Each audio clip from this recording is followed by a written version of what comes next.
from the Dark Imp, helping parents reclaim family time by playing board games together. Today we're going to look at two tableau builders.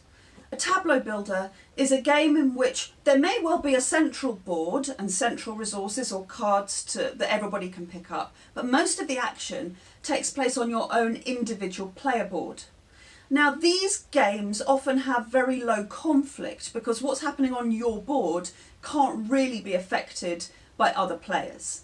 So I think these are good for families if conflict situations can cause tension. So let's have a look at two tableau builders. First of all, Shakespeare. Shakespeare is a game in which you are going to put on your own show. You're producing. So you have your own theatre, which is your individual player board. And most of the action takes place on this and around it. You're trying to recruit actors and backstage people that can help you put on the show. You're going to build your set, you're going to create your costumes, and all of these different things are going to give you victory points. So there's also a central board which marks the victory points, which shows how you're progressing in 3 tracks, which you're competing against other players for, and you'll get certain victory points for these at the end of the game. And the central resources are sort of stored here each turn. But as I say, most of the action takes place here, and this is what most players have been focusing on most of the time. So the idea is that each turn you're going to recruit new actors or backstage helpers to help you, and there are 6 turns during the game. So the kinds of people you can get, well, this is a set builder or designer. This is a jeweler. Then we've got another set designer that's worth fewer points, so he's cheaper, but he's not as effective as the other one. Lost him. You can get just stage hands, which are very cheap. At the end of the game, you're going to have to pay for all of your staff, your actors and your backstage crew. You have to pay for everybody, but not until the end. So a position you're trying to avoid being in is not having enough money to pay people, because then you're going to lose points. Then there's also costume people. And there's a lot of different actors. Now, as you'd expect, these are all Shakespearean characters. So we've got Cleopatra, we've got Romeo, we've got, who else have we got? Lots of stage hands. We've got Iago and Lady Macbeth. So there are all these actors and stage hands, and each turn, in each phase of the game, each player is able to take 1 new character. You already start, everybody starts with 4 on their board that they can already access. These 4. This is the Queen, actually, so she isn't a character. You start with a sort of costume stroke set design person and 2 actors. We've got Shakespeare himself and Falstaff. And so you can, when you have these actors, so each turn you can take a new actor or a stagehand, and then you're going to put them next to your board, so you're building out your tableau. And then every turn during the game, you can activate these different characters to give yourself different benefits. So for example, if you activate, who's this, Cleopatra, you're going to get 1 feather, which means you're going up on one of the tracks, and 3 costumes. Now look, on each actor, there are 3 sort of circles at the bottom, which means that she's going to need a costume. She doesn't need one, but she's going to give you benefit if you manage to get a costume for her. To get the costume bits, you need one of the costume designers in front of you, and then if you choose to activate the costume designer, you can take some of the costume resources that you'll find out on the main board each turn.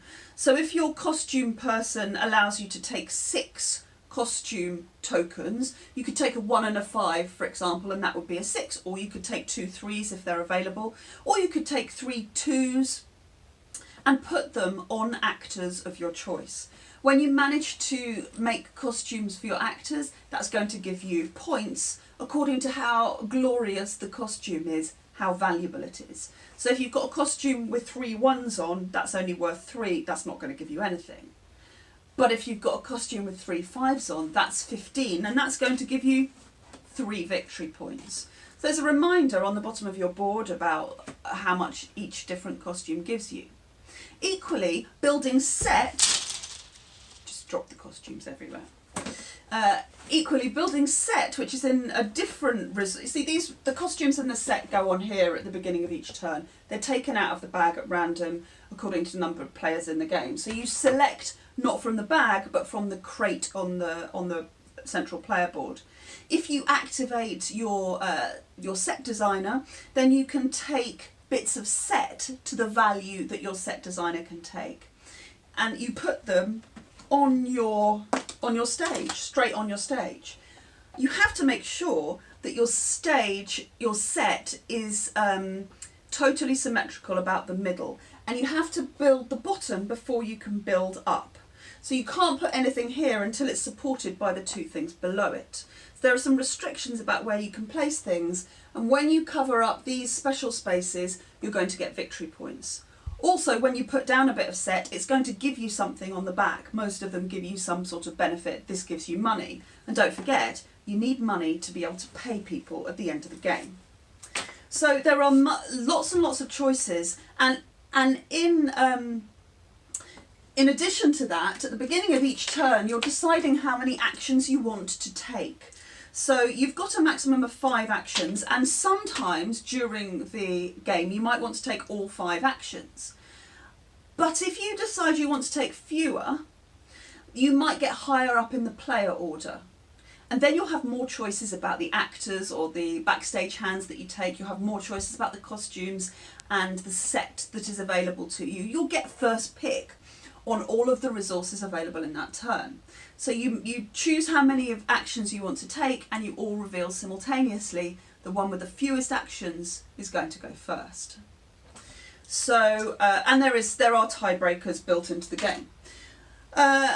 You can activate your queen, which will give you end of game scoring bonuses in different ways. You can look at the different cards and choose the one you want, which will give you different extra points at the end of the game. Most points wins. So that is, oh, you've got the cards everywhere. Made a right mess. That is Shakespeare. And the second tableau builder today is Dice Hospital.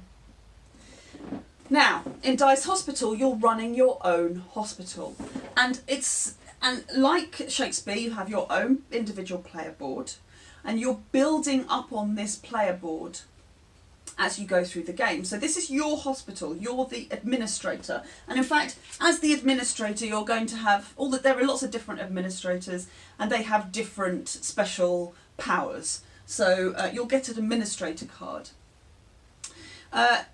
On your hospital, you've got various different rooms that do different things. So you've got your critical care unit, you've got your nurses station, you've got your clinic, your intensive care unit, and you can treat different patients in these different areas. Now the patients are dice. So at the beginning of each turn, the first player, whoever that is at that moment, will take out dice at random out of the bag and throw them. And you have to re-throw any 1s and 6s until you've got every dice that is either a 2, 3, 4 or 5. And there are 3 different colours of dice, and they represent 3 different kinds of patient. And you throw them, and then according to what you've got, you'll put those dice in ambulances. And they go according to their numbers. So if you've got 3 2s, the 2s will go together.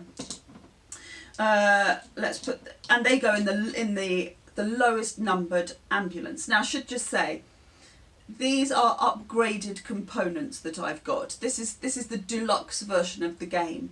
The normal version of the game comes with little cards or tiles that you put these on top of, but I couldn't resist the little ambulances because they're really cute. So the lowest numbers, so in this case it'll be 3 2s, they all go in the lowest numbered ambulance. And then you might go up, maybe you've got more, you go up on the next one, you've got a 3 and 2 4s in ambulance 2. So all these different dice, these are the patients, are in different ambulances. The lower the number, the more critically ill they are. Then, in turn order, players choose an ambulance. And if you take the number 1 ambulance with the most critically ill patients in, then you also get to be first player. Next turn, you take the first player token, which is a doctor's bag. And you get one of these blood bags as a benefit as well. Now, the blood tokens allow you to treat patients if you haven't managed to get them into, treat them with another specialist. So, you start off with a basic hospital and 3 nurses. And the meeples are very cute in this game. They're little medical professionals holding a syringe and a bottle of pills. So you start off with 3 nurses. Those are white. They go in the nurses' station. And whenever you take, let's say I'm taking these patients from these ambulances, they go into the wards at the bottom of the board. When everybody's taken patients, then you're going to start treating them. And play is simultaneous. Everybody plays at the same time. So now you're going to choose how you treat your patients. So for example, I might take this red 3 and say, I'm going to treat this red 3 in the imaging centre. So I'm going to put one of my nurses in the imaging centre, and I'm going to say it's treating this dice, and in imaging, you can treat any dice that is a 3 or a 4, and you move it up by 1 spot. So it will go from a 3 to a 4, and then it moves down to the bottom of the board because it's been treated. Now, each of these meeples can only treat 1 patient. So now I'm going to take another meeple and I'm going to send her to the pharmacy. And in the pharmacy, you can treat 1 green patient. So this is a green patient, and we're going to move from a 4 to a 5. And then finally, I'm going to take my last nurse and I'm going to send her to the critical care unit where she can treat this red patient and turn it from a 4 to a 5. It's easy in the first round. You've got 3 patients, you've got 3 nurses. Everybody's going to get treated, but it gets more complicated as you go through the game because you keep taking new patients in every turn. You have to take 3 more patients. What you're trying to do is to get these patients to the point at which they can be discharged, and they get discharged when they go over 6. So if you have a 6 at the top and you're treating it, it's better, and it goes to the discharge lounge. And then at the end of the turn, you get points according to how many patients you've discharged. So you're rewarded for discharging lots of patients at one time. If, sadly, your patients are neglected, not treated properly, you don't have enough staff to treat them, then they're going to go below 1 and they're going to die in the mortuary.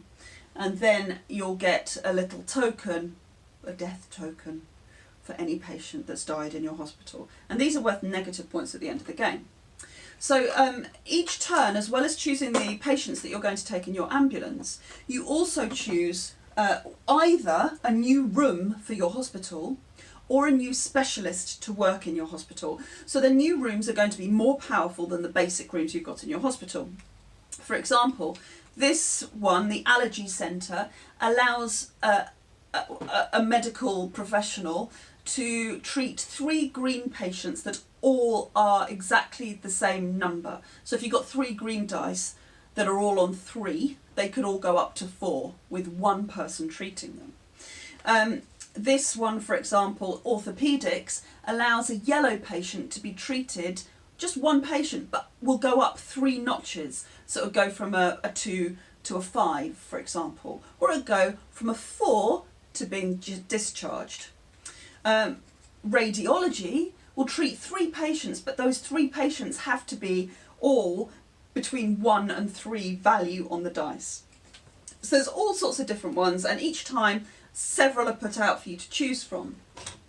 Or you could choose a specialist, and the specialists do different things, and the specialists are on cards. So for example, and each one of them comes with another meeple.